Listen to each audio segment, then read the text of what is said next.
إن الحمد لله نحمده ونستعينه ونؤمن به ونتوكل عليه ونعوذ بالله من شرور أنفسنا ومن سيئات أعمالنا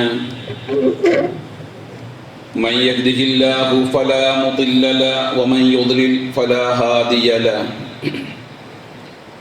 وأشهد أن لا إله إلا الله وحده لا شريك له له الملك وله الحمد وهو على كل شيء قدير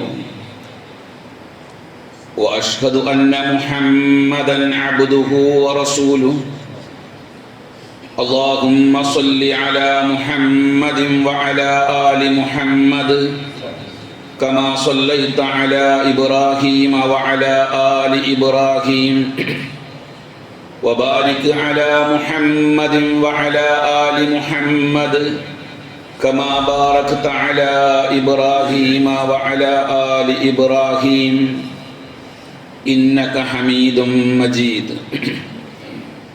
يا أيها الذين آمنوا اتقوا الله حق تقاته ولا تموتن إلا وأنتم مسلمون أما بعد فإن خير الكلام كلام الله وخير السنن سنن محمد صلى الله عليه وسلم وشر الأمور محدثاتها وكل محدثة بدعة وكل بدعة ضلالة وكل ضلالة في النار أعوذ بالله من الشيطان الرجيم بسم الله الرحمن الرحيم قال ربنا إننا نخاف أن يفرط علينا أو أن يطغى قال لا تخافا إنني معكما أسمع وأرى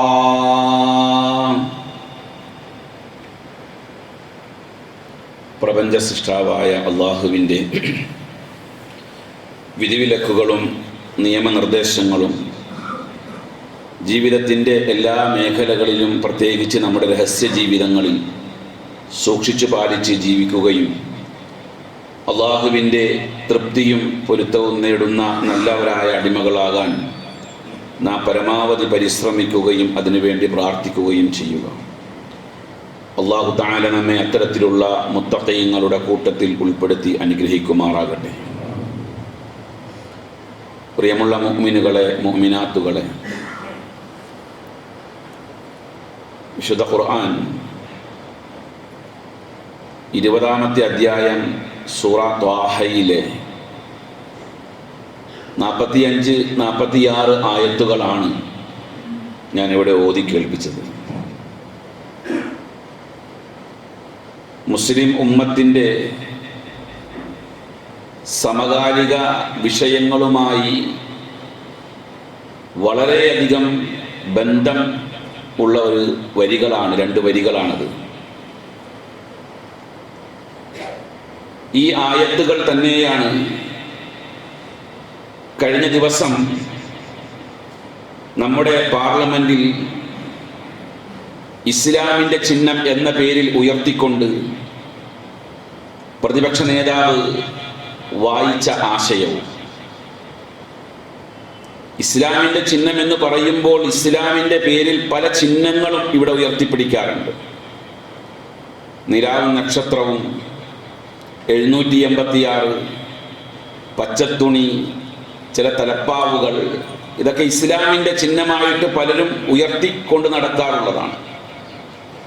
പക്ഷേ ഈ ഉയർത്തിക്കാണിക്കുന്ന എല്ലാ ചിഹ്നങ്ങൾക്കും ഇസ്ലാമുമായി പുലബന്ധം പോലും ഇല്ല എന്നുള്ളത് ഒരു യാഥാർത്ഥ്യമാണ്. ഇസ്ലാമിൻ്റെ ചിഹ്നങ്ങളുടെ അടിത്തറ വിശുദ്ധ ഖുർആനാണ്. ആ ഖുർആനിൽ വന്നിട്ടുള്ള പരാമർശങ്ങളാണ് മുഅ്മിനീങ്ങൾ ചിഹ്നമായിട്ട് ഉയർത്തിപ്പിടിക്കുകയും ചെയ്യേണ്ടത്. ഇവിടെ ത്വാഹ അധ്യായത്തിലെ 45-46 ആയത്തുകളുടെ ആശയങ്ങൾക്ക് സമാനമായ നിരവധി ആയത്തുകൾ പല സൂറത്തുകൾ ഉണ്ടായിരുന്നിട്ടും ത്വാഹയിലെ ഈ ആയത്തുകൾ മാത്രം എടുത്തു വെച്ച് ഉദ്ധരിച്ചതിന് അതിൻ്റെ പിന്നിൽ മറ്റൊരു പശ്ചാത്തലമുണ്ട്.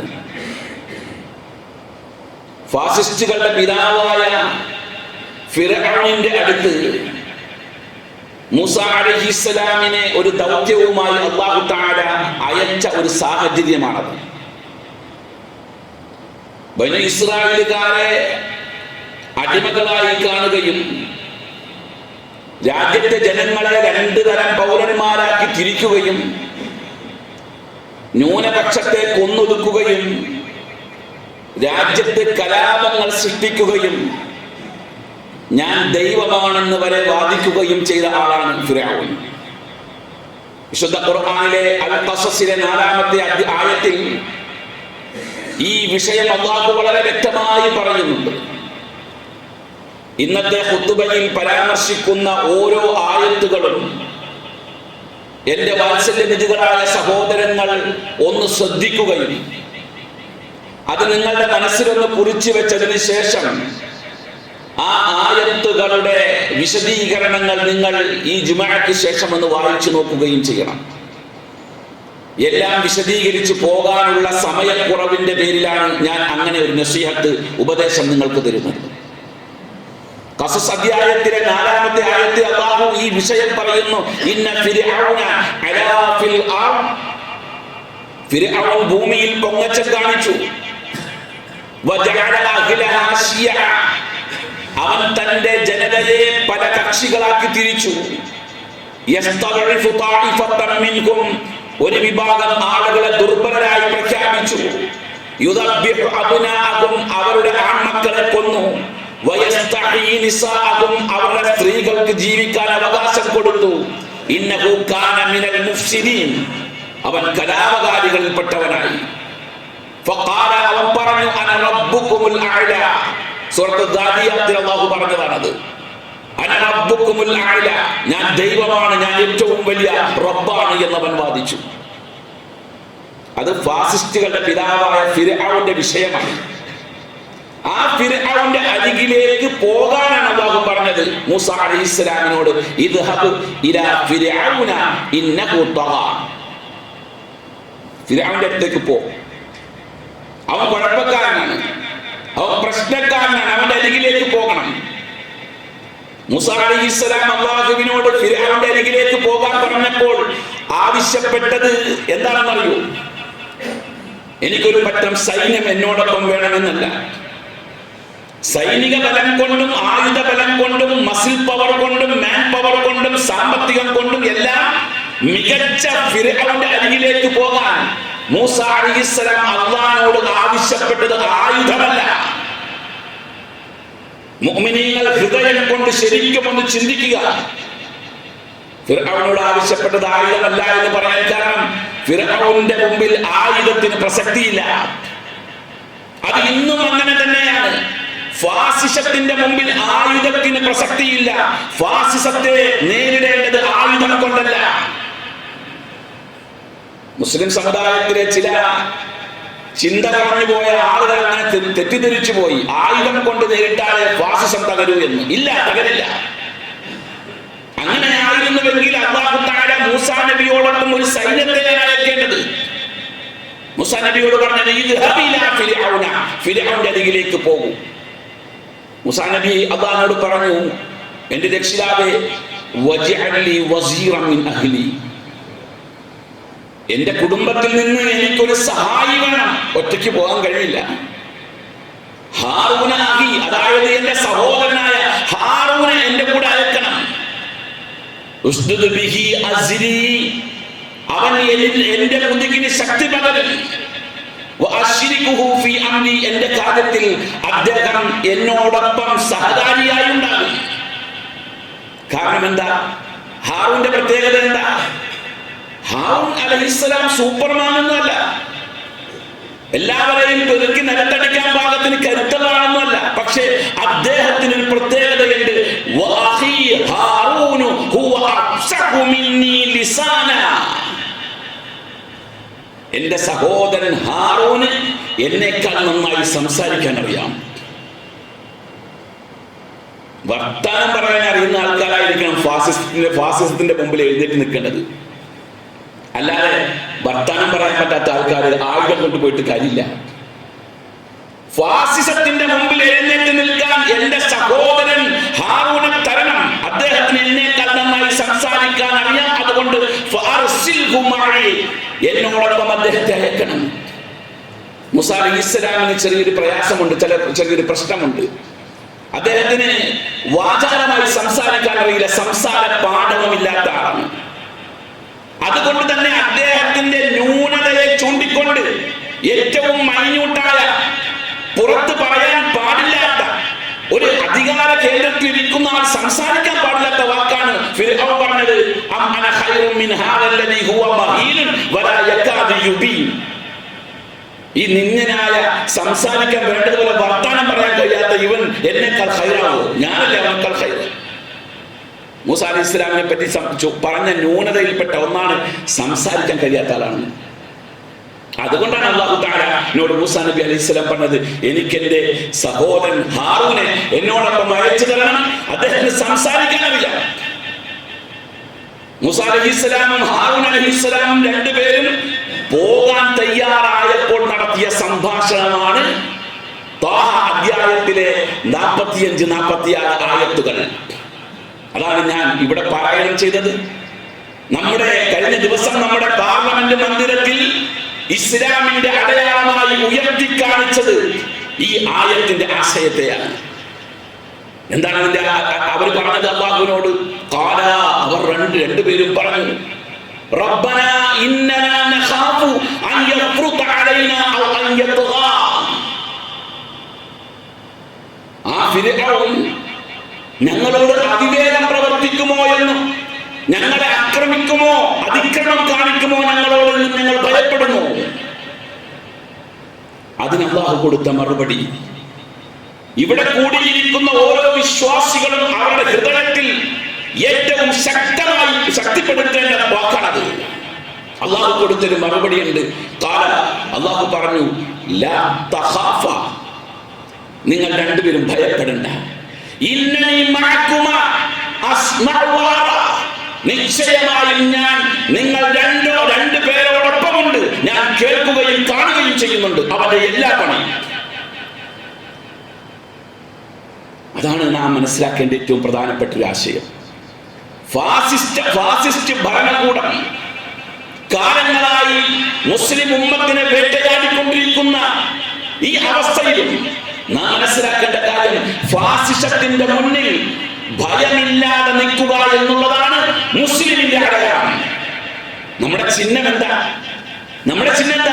ഫാസിസത്തിന്റെ മുമ്പിൽ എനിക്ക് ഭയമില്ല, ഞാൻ ഭയക്കുകയില്ല. അത് ഉറക്കെ പറയാൻ, അത് പ്രകടിപ്പിക്കാൻ, അതിനുവേണ്ടി എഴുന്നേറ്റ് നിൽക്കാൻ കഴിയുക എന്നുള്ളതാണ് ഞാൻ മുഅ്മിനാണ് എന്നതിന്റെ അടയാളം. അല്ലാഹു പറഞ്ഞില്ലേ, യാ അയ്യുഹല്ലദീന ആമനു, സത്യവിശ്വാസികളെ, മൻ യർതദ്ദ മിൻകും അൻ ദീനി, അവന്റെ ദീനിൽ വിട്ട് നിങ്ങളിൽ നിന്ന് ആരെങ്കിലും പുറത്തു പോകുന്നുണ്ടെങ്കിൽ ഫസൗഫ യഅതില്ലാഹു ബിഖൗമിൻ, അല്ലാഹു വേറെ ആളുകളെ കൊണ്ടുവരും. ആ ആളുകളുടെ പ്രത്യേകത എന്താണ്? യുഹിബ്ബുഹും വയുഹിബ്ബൂനഹു, അല്ലാഹുവിനെ ഇഷ്ടപ്പെടുന്ന, അല്ലാഹു അവരെ ഇഷ്ടപ്പെടുന്ന. അതുപോലെ അദില്ലത്തിൻ അലൽ മുഅ്മിനീന, മുഅ്മിനീങ്ങളോട് വിനയം കാണിക്കുന്ന, അഇസ്സത്തിൻ അലൽ കാഫിരീന, അവിശ്വാസികളോട് പ്രതാപം കാണിക്കുന്ന, യുജാഹിദൂന ഫീ സബീലില്ലാഹ്, അല്ലാഹുവിന്റെ മാർഗ്ഗത്തിൽ പോരടിക്കുന്ന ഒരു വിഭാഗത്തെ അവിടെ കൊണ്ടുവരും. അവരുടെ ക്വാളിറ്റി എന്താ? വലാ യഖാഫൂന ലൗമത ലഈൻ, വലാ യഖാഫൂന ലൗമത ലഈൻ, ഒരാക്ഷേപകന്റെ ആക്ഷേപവും ഭയപ്പെടുകയില്ല. അതാണ് മുഅ്മിനിന്റെ അടയാളം. ഇന്ന് പോയിട്ട് ചിന്തിച്ചു നോക്കുക, എനിക്ക് പേടിയുണ്ടോ? ഞാൻ ആരെങ്കിലും ഭയപ്പെടുന്നുണ്ടോ? ഞാൻ എന്റെ സാമ്പത്തിക വിഷയത്തിൽ എനിക്ക് ഭയമുണ്ടോ? എന്റെ ജോലിക്കാരത്തെ എനിക്ക് ഭയമുണ്ടോ? എന്നെ ബാധിച്ചിരിക്കുന്ന രോഗത്തിൽ എനിക്ക് ഭയമുണ്ടോ? എന്റെ കുടുംബ പ്രശ്നത്തിൽ എനിക്ക് ഭയമുണ്ടോ? രാജ്യത്തിന്റെ സംഭവ വികാസങ്ങളിൽ എനിക്ക് ഭയമുണ്ടോ? എങ്കിൽ ഞാൻ മുഅ്മിനാണോ എന്ന് ഒന്നുകൂടെ പരിശോധിക്കണം. കാരണം ഈ സമുദായത്തെ ഇല്ലായ്മ ചെയ്യാൻ കഴിയില്ല. ഞാൻ പല ഖുതുബയിലും പറഞ്ഞിട്ടുണ്ട് നിങ്ങളോട്. ഈ സമുദായത്തെ ഇല്ലായ്മ ചെയ്യാൻ കഴിയുമെങ്കിൽ അതിന്റെ അവസരങ്ങൾ മുമ്പ് ധാരാളം കഴിഞ്ഞു പോയിട്ടുണ്ട്. 1258 അബ്ബാസിയ ഖിലാഫത്ത് അവസാനിക്കുന്നത്. 1258 കാലഘട്ടത്തിലാണ് തർത്താരികളും മംഗോളുകളും ബഗ്ദാദ് പട്ടണത്തിൽ കയറി നരനായക്ക് നടത്തി. 40 ദിവസം അവർ അഴിഞ്ഞാടി 14 ലക്ഷത്തോളം മുസ്ലിമീങ്ങൾ കൊന്നൊടുക്കി. മുസ്ലിമീങ്ങൾ തിരിച്ചു വന്നില്ലേ? കനൽത്തലയിൽ നിന്നും ആളിപ്പടരുന്ന തീജ്വാലയാണ് മുഅ്മിനീങ്ങൾ. അത് വാക്കുകൊണ്ട് മാത്രം കേട്ടാ പോരാ, അത് നമ്മുടെ ജീവിതത്തിൽ ഉണ്ടാകണം. ഈജിപ്തിലെ മംലുക്കുകൾ ഐൻ ജാലൂത്ത് യുദ്ധത്തിലൂടെ മുസ്ലിമുകളെ തിരിച്ചു കൊണ്ടുവന്നു. തകർന്നു പോകുമായിരുന്നുവെങ്കിൽ അന്ന് പോകുമായിരുന്നു. നമ്മളെ തകർക്കാൻ കഴിയില്ല. കാലവും കാലാവസ്ഥയും മാറിക്കൊണ്ടിരിക്കും, ഭരണവും ഭരണകൂടവും മാറിക്കൊണ്ടിരിക്കും. അതെല്ലാം അല്ലാഹു സംവിധാനിക്കുന്നതാണ്. തൂലിജുൽ ലൈല ഫിന്നഹാരി വതൂലിജുൻ നഹാറ ഫിൽ ലൈൽ. രാത്രിയെ പകലിൽ പ്രവേശിപ്പിച്ചവൻ, പകലിനെ രാത്രിയിൽ പ്രവേശിപ്പിച്ചവൻ അല്ലാഹുവാണ്. ഈ ആയത്ത് അല്ലാഹു പറയുമ്പോൾ അതിന് തൊട്ടു മുമ്പ് ഒരു വാക്ക് അല്ലാഹു പറഞ്ഞിട്ടുണ്ട്. എന്താ? ഖുലില്ലാഹുമ്മ മാലികൽ മുൽക്ക് തുഅതിൽ മുൽക മൻ തശാ. രാജാധിരാജനായ അല്ലാഹുവേ, നീ ഉദ്ദേശിക്കുന്നവർക്ക് അധികാരം കൊടുക്കും, നീ ഉദ്ദേശിക്കുന്നവരിൽ നിന്നും അധികാരം എടുത്തു കളയും എന്ന് പറഞ്ഞിട്ടാണ് അല്ലാഹു പറയുന്നത്. തൂലിജുൽ ലൈല ഫിന്നഹാരി വതൂലിജുൻ നഹാറ ഫിൽ ലൈൽ. രാത്രിയെ പകലിൽ പ്രവേശിപ്പിച്ചവൻ, പകലിനെ രാത്രിയിൽ പ്രവേശിപ്പിച്ചവൻ എന്ന് പറഞ്ഞാൽ അതിനർത്ഥം എന്താ? എല്ലാ സമയത്തും ഇരുട്ടാകൂല. ഇപ്പോൾ ഇരുട്ട് വന്നിട്ടുണ്ടെങ്കിൽ ഇതിന്റെ അപ്പുറത്തൊരു വെളിച്ചം വരാനുണ്ട്. ഇപ്പോൾ ഇവിടെ മുസ്ലിമീങ്ങൾ ആക്രമിക്കപ്പെടുന്നുണ്ടെങ്കിൽ, ഇപ്പോൾ ഇവിടെ മുസ്ലിമീങ്ങളെ ഭയപ്പെടുത്തപ്പെടുന്നുണ്ട് എങ്കിൽ അതിന്റെ അപ്പുറത്ത് മുസ്ലിമീങ്ങൾക്ക് ഒരു ആധിപത്യം വരാനുണ്ട്. ആ ശക്തമായ തിരിച്ചറിവാണ് വിശ്വാസിക്ക്. നേരെ ആരെങ്കിലും വരുന്നുണ്ട് എങ്കിൽ നിങ്ങൾ അടിവരയിട്ട് മനസ്സിലാക്കേണ്ട കാര്യം, വിശ്വാസിക്ക് നേരെ ആരെങ്കിലും വരുന്നുണ്ടെങ്കിൽ, വിശ്വാസിക്കെതിരെ ആരെങ്കിലും ഗൂഢാലോചന നടത്തുന്നുണ്ട് എങ്കിൽ, വിശ്വാസിക്കെതിരെ ആരെങ്കിലും തന്ത്രം മെനയുന്നുണ്ട് എങ്കിൽ തീർച്ചയായും അത് അല്ലാഹുവിന്റെ അറിവോടുകൂടെ തന്നെയാണ്. അല്ലാഹ് അറിയാണ്ടല്ല, അല്ലാഹ് അറിയുന്നുണ്ട്. അല്ലാഹു പറഞ്ഞില്ലേ, മാ യകൂനു മിൻ നജ്വാ തലാഖത്തിൻ ഇല്ലാ ഹുവ റാബിഉഹും. അവർ 3 പേര് കൂടിയിട്ട് ഒരു ഗൂഢാലോചന നടത്തിയാൽ ഇല്ലാ ഹുവ റാബിഉഹും, അല്ലാഹു 4ാമനായിട്ടുണ്ടാകും. വലാ ഖംസത്തിൻ, അവർ 5 പേരാണ് ഗൂഢാലോചന നടത്തുന്നതെങ്കിൽ ഇല്ലാ ഹുവ സാദിസുഹും, 6ാമനായിട്ട് അല്ലാഹു ഉണ്ടാകും. വലാ അദ്നാ മിൻ ദാലിക വലാ അക്സറ, അതിന്റെ താഴെയാകട്ടെ അതിന്റെ മുകളിലാകട്ടെ എത്ര പേർ ഗൂഢാലോചന നടത്തിയാലും ഇല്ലാ ഹുവ മഅഹും ഐനമാ കാനു, അല്ലാഹു അവരോടൊപ്പം ഉണ്ടാകും. ഐനമാ കാനു, അവരെ എവിടെ ആയാലും. അപ്പൊ നമുക്കെതിരെ ആരെങ്കിലും ഗൂഢാലോചന നടത്തുന്നുണ്ടെങ്കിൽ, നമ്മളെ ഇവിടെ കൊന്നൊടുക്കാൻ നമുക്കെതിരെ ആരെങ്കിലും പ്ലാൻ ഇടുന്നുണ്ടെങ്കിൽ, നമ്മളെ ശത്രുവായി പ്രഖ്യാപിച്ചവർ ആ ശത്രുവെ പ്രഖ്യാപിക്കുന്നുണ്ടെങ്കിൽ അത് അല്ലാഹുവിന്റെ അറിവോടാണ്. എന്തിന്? അതൊരു ചോദ്യമാണല്ലേ. എന്തിനാ അല്ലാഹു അറിഞ്ഞുകൊണ്ട് ഇങ്ങനെ ചെയ്യുന്നത്? മുഅ്മിനീങ്ങൾ ഭയക്കുന്നുണ്ടോ എന്നറിയാൻ, നമ്മൾ പേടിക്കുന്നുണ്ടോ എന്നറിയാൻ. കാരണം വലനബുലുവന്നകും ബിശൈഇൻ മിനൽ ഖൗഫ്, കുറച്ച് പേടി അല്ലാഹു തആല നിങ്ങളെ പരീക്ഷിക്കും. ആ ഭയം നിങ്ങളെ ബാധിക്കുന്നുണ്ട് എങ്കിൽ അവൻ പിശാചിന്റെ കക്ഷിയായി മാറുകയാണ്. ഇന്നമാ ദാലികും ശൈത്താനു യുഖവ്വിഫു ഔലിയാഹു, ശൈത്താനാണ് നിങ്ങളുടെ ഭയത്തെ വർദ്ധിപ്പിച്ചു തരുന്നവൻ. നിങ്ങളെ പേടി കൊണ്ട് പരീക്ഷിക്കും. പക്ഷേ ആ പരീക്ഷണത്തിൽ പതറിപ്പോയാൽ പിശാചിന്റെ കക്ഷിയാകും അവൻ. അവരെ പിശാച് നന്നായി മുതലെടുക്കും. ഫലാ തഖാഫൂഹും വഖാഫൂനി, അവനെ പേടിക്കണ്ട, ശൈത്താനെ നിങ്ങൾ പേടിക്കണ്ട, നിങ്ങൾ പേടിക്കേണ്ടത് എന്നെയാണ്. നിങ്ങളൊന്ന് ആലോചിച്ചോക്ക്, ഇന്ന് മുസ്ലിം സമുദായത്തിലെ ഗണ്യമായ വിഭാഗം ആളുകൾ അല്ലാഹുവിനെയാണ് ഭയപ്പെടുന്നത്, ശൈത്താനെയാണ് ഭയപ്പെടുന്നത്. ആലോചിച്ചാൽ മതി. അതുകൊണ്ട് തന്നെ അല്ലാഹുവിനെ നാം രക്ഷാധികാരിയായി കാണുക. മുഅ്മിൻ എന്ന് പറഞ്ഞാൽ ഭയമില്ലാത്തവൻ എന്നാണ് അർത്ഥം. നമ്മെ പേടിപ്പിക്കാൻ വരുന്ന ആളുകൾക്ക് ഒരാൾക്ക് പോലും നമ്മെ ഒന്നും ചെയ്യാൻ കഴിയുകയില്ല എന്ന ഒരു തിരിച്ചറിവ് നമുക്കുണ്ടായിരിക്കണം. ഇന്നഹും ലൻ യദുറുല്ലാഹ ശൈആ.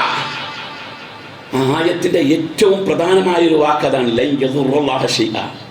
അതായത് കുഫ്രിൽ, ഈ ഇസ്ലാമിനെ തകർക്കാൻ വേണ്ടി ഈ ദീനിന്റെ ശത്രുക്കളായി വന്നിരിക്കുന്ന ആളുകൾ അതിൽ പണിയെടുത്തുകൊണ്ടിരിക്കുമ്പോൾ ആ പണിയെടുക്കൽ ഇന്നഹും ലൻ യദുറുല്ലാഹ ശൈആ, അള്ളാഹ്ക്ക് ഒരു ദ്രോഹവും വരുത്തൂല. മുഅ്മിനീങ്ങൾക്ക് ദ്രോഹം വരുത്തൂല എന്നല്ല പറഞ്ഞത്, അള്ളാഹ്ക്ക് ദ്രോഹം വരുത്തില്ല. അത് ആര് തിരിച്ചറിയണം? മുഅ്മിനീങ്ങൾ തിരിച്ചറിയണം. ഒരു പക്ഷേ ചില പ്രയാസങ്ങൾ മുഅ്മിനീങ്ങളെ ബാധിച്ചിരിക്കും, പക്ഷേ ആ പ്രയാസങ്ങളെല്ലാം വിശ്വാസികളുടെ നന്മയ്ക്കാണ്. അസ അൻ തക്റഹു ശൈഅൻ വഹുവ ഖൈറുൽ ലക്കും. നിങ്ങൾ വെറുക്കുന്ന ചില കാര്യങ്ങൾ ഉണ്ടാകും, അത് നിങ്ങൾക്ക് നന്മയ്ക്കാണ്. കാരണം അള്ളാന്റെ പദ്ധതി നമുക്ക് എന്താണെന്നറിയില്ല. വല്ലാഹു യഅലമു വഅൻതും ലാ തഅലമൂൻ. അള്ളാഹയാണ് അറിയുന്നത്, അള്ളാഹ്ക്കേ അറിയാവൂ അള്ളാന്റെ പദ്ധതിയെ പറ്റി. വഅൻതും ലാ തഅലമൂൻ, നിങ്ങൾക്ക് അറിയില്ല. നിങ്ങൾ ആലോചിച്ച് നോക്കിയിട്ടുണ്ടോ? ഫിർഔന്റെ കൊട്ടാരത്തിലല്ലേ മൂസാ നബി വളർന്നത്? അല്ലേ? ഉമ്മയോട് പറഞ്ഞത് എന്താ? ഉമ്മയോട് അള്ളാഹു നിർദ്ദേശിച്ചത് എന്താ? ആ കുഞ്ഞിനെ ഫിർഔന്റെ കൊട്ടാരത്തിൽ എത്തിക്കാനാണ്. അതിന്റെ മാർഗമാണ് ഉണ്ടാക്കിയത്. ഈ ദീനിന്റെ ശത്രു, ഈ ആദർശത്തിന്റെ ശത്രുവായ ഫറോവയുടെ കൊട്ടാരത്തിൽ മൂസ അലൈഹിസ്സലാം വളർന്നുവെങ്കിൽ അതാണ് അള്ളാഹുവിന്റെ പദ്ധതി. ആ പദ്ധതി എന്താണ് എന്ന് ആർക്കും അറിയില്ല.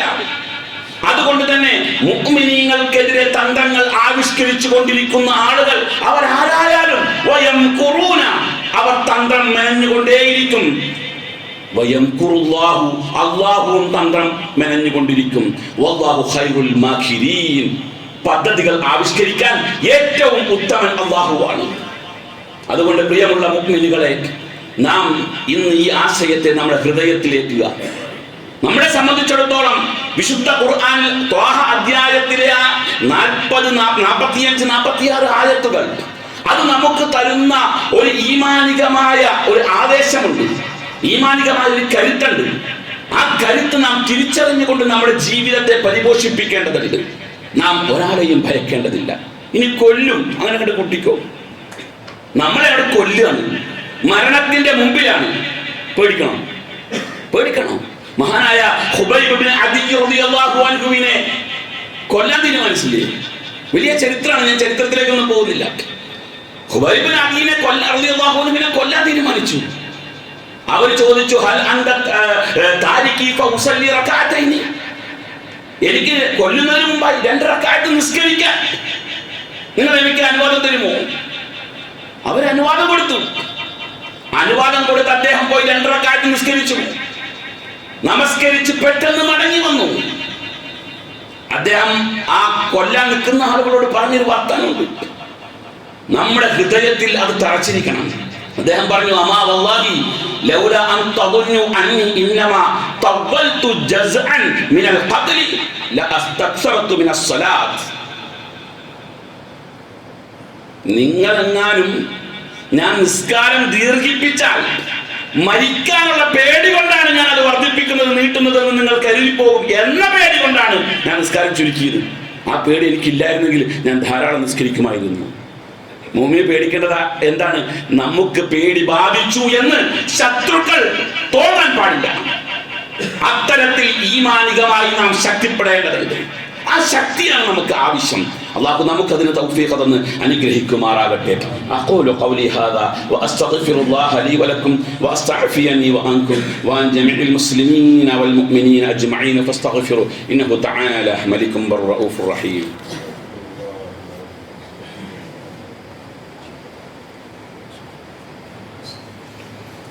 അൽഹംദുലില്ലാഹി റബ്ബിൽ ആലമീൻ വൽ ആഖിബതു ലിൽ മുത്തഖീൻ ولا عدوان إلا على الظالمين وأصلي وأسلم على أشرف المرسلين وعلى آله وصحبه أجمعين أما بعد فاتقوا الله عباد الله. അള്ളാഹുവിനെ തഖ്വ ചെയ്ത് ജീവിക്കണമേ എന്ന് ഒരിക്കൽ കൂടി വസിയ്യത്ത് ചെയ്യുകയാണ്. പ്രിയമുള്ള വിശ്വാസികളെ, സ്വഹാബികൾക്ക് ശേഷം ജീവിച്ചിരുന്ന പ്രമുഖ പണ്ഡിതനായിരുന്നു മഹാനായ സഈദ് ബിൻ ജുബൈർ റളിയല്ലാഹു അൻഹു. സഈദ് ഇബ്നു ജുബൈർ റളിയല്ലാഹു അൻഹു പണ്ഡിതനായിരുന്നു, താബിഈയാണ്. അദ്ദേഹത്തിൻ്റെ ജീവിതത്തിൽ ഒരുപാട് പ്രത്യേകതകളുള്ള സംഭവങ്ങൾ നടന്നിട്ടുണ്ട്. ഒരു പ്രത്യേക സാഹചര്യത്തിൽ ആ കാലഘട്ടത്തിലെ ഭരണാധികാരി ഹജ്ജാജ് ഇബ്നു യൂസുഫ് സഖഫി മഹാനായ സഈദ് ഇബ്നു ജുബൈർ റളിയല്ലാഹു അൻഹുവിനെ കൊല്ലാൻ പിടിച്ചൊരു രംഗമുണ്ട്. കൊല്ലാൻ പിടിച്ചപ്പോൾ അദ്ദേഹം മഹാനായ സഈദ് ഇബ്നു ജുബൈർ റളിയല്ലാഹു അൻഹുവിനോട് ചോദിച്ചു, മസ്മുക, എന്താ നിന്റെ പേര് എന്ന് ചോദിച്ചു. കൊല്ലാൻ പോവാണ്. അദ്ദേഹം പറഞ്ഞു, സഈദ് ഇബ്നു ജുബൈർ. അതിന്റെ അർത്ഥം എന്താണെന്നറിയാമോ? എല്ലാ അർത്ഥത്തിലും വിജയം കൊണ്ട് സന്തോഷിക്കുന്നവൻ എന്നാണ് അർത്ഥം. അത് കേട്ടപ്പോ ഹജ്ജാജ് ഇബ്നു യൂസുഫ് പറഞ്ഞു, ബൽ അൻത ശഖീ ഇബ്നു കസീർ, ശഖീ ഇബ്നു ഖുസൈറാണ് നീ എന്ന് പറഞ്ഞാൽ പരാജയത്തിൽ തകർന്നറിഞ്ഞു പോകുന്നവനാണ് നീ എന്ന് പറഞ്ഞു. സഈദ് ഇബ്നു ജുബൈർ റളിയല്ലാഹു അൻഹു പറഞ്ഞു, ബൽ ഉമ്മി കാനത്ത് അഅലമു ബിസ്മി മിൻക, എൻ്റെ ഉമ്മാക്ക് നിന്നേക്കാൾ നന്നായിട്ട് എൻ്റെ പേരിൻ്റെ അർത്ഥം അറിയാം. ഒരു ദീർഘമായ സംഭാഷണമാണ്. അത് മുഴുവൻ വായിക്കാനുള്ള സമയം ഇവിടെ ഇല്ല. പക്ഷേ ആ സംഭാഷണത്തിൽ മുഴുവനും ഒരു മുഅ്മിനിന്റെ ഈമാനിന്റെ പവർ എന്താണ് എന്ന് ഹജ്ജാജ് ഇബ്നു യൂസുഫ് തിരിച്ചറിഞ്ഞു. അദ്ദേഹത്തെ കൊല്ലാൻ തീരുമാനിച്ചു. കൊല്ലാനുള്ള കൽപ്പന വന്നു. കൽപ്പന വന്നപ്പോൾ അദ്ദേഹം മുഖം കഅബയിലേക്ക് തിരിച്ചു വെച്ചു, കിബിലയുടെ ഭാഗത്തേക്ക് തിരിച്ചു വെച്ച് മരണത്തിന് വിധേയനായി കിടന്നു. ആ സമയത്ത് അദ്ദേഹം പറഞ്ഞു, വജ്ജഹതു വജ്ഹിയ ലില്ലദി ഫതറ അസ്സമാവാതി വൽ അർദ്, ആകാശഭൂമികളെ സൃഷ്ടിച്ച് പരിപാലിച്ച് സംരക്ഷിക്കുന്ന അല്ലാഹുവിന്റെ നേരെ ഞാൻ എൻ്റെ മുഖം തിരിച്ചിരിക്കുന്നു. അത് ഹജ്ജാജ് ഇബ്നു യൂസുഫിന് ഇഷ്ടായില്ല. ഹജ്ജാജ് ഇബ്നു യൂസുഫ് പറഞ്ഞു, കിബിലയുടെ ഭാഗത്ത് അവന്റെ മുഖം തിരിച്ചു നിർത്താൻ പറഞ്ഞു.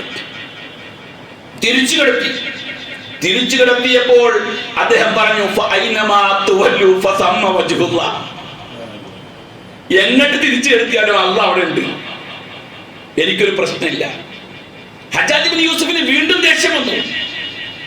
സഈദ് ഇബ്നു ജുബൈർ റളിയല്ലാഹു അൻഹുവിന്റെ മുഖം മണ്ണിലേക്ക് കമഴ്ത്തി പിടിച്ചുകൊണ്ട് അദ്ദേഹത്തെ കൊല്ലാൻ ഒരുങ്ങിയപ്പോൾ അദ്ദേഹം പറഞ്ഞു, മിൻഹാ ഖലഖനാകും വഫീഹാ നുഈദുകും വമിൻഹാ നുഖ്രിജുകും വഫീഹാ നുഈദുകും വമിൻഹാ നുഖ്രിജുകും താറത്തൻ നുഖ്റാ, ഈ മണ്ണിൽ നിന്നാണ് സൃഷ്ടിച്ചത്, അതിലേക്ക് തന്നെയാണ് മടങ്ങാനുള്ളത്. ഞാൻ ഈ സംഭവം നിങ്ങളുടെ മുമ്പിൽ പറയാനുള്ള കാരണം എന്ന് പറയുമ്പോൾ, ഒരു മുഅ്മിൻ ഭയക്കുന്നില്ല എങ്കിൽ ഒരാൾക്കും നമ്മുടെ മുമ്പിൽ വിജയിക്കാൻ കഴിയില്ല, ഒരാൾക്കും നമ്മളെ അതിജയിക്കാൻ കഴിയില്ല. അതുകൊണ്ട് നമ്മളുടെ ശത്രുവായ ഭയത്തെ നാം എടുത്തു മാറ്റുക. വിശുദ്ധ ഖുർആന്റെ ആഹ്വാനങ്ങളിൽ പലയിടങ്ങളിലും നൽകുന്ന ആഹ്വാനം അതാണ്, നിങ്ങൾ ഭയപ്പെടാൻ പാടില്ല എന്നുള്ളതാണ്. കാരണം ഇന്നല്ലാഹ മഅനാ, അല്ലാഹു നമ്മളോടൊപ്പം ഉണ്ട്. നമ്മൾ എന്തിനാ പേടിക്കേണ്ടത്? അല്ലാഹു നമുക്ക് ഭയമില്ലാതെ ജീവിക്കാനുള്ള കരുത്ത് തന്ന് അനുഗ്രഹിക്കുമാറാകട്ടെ.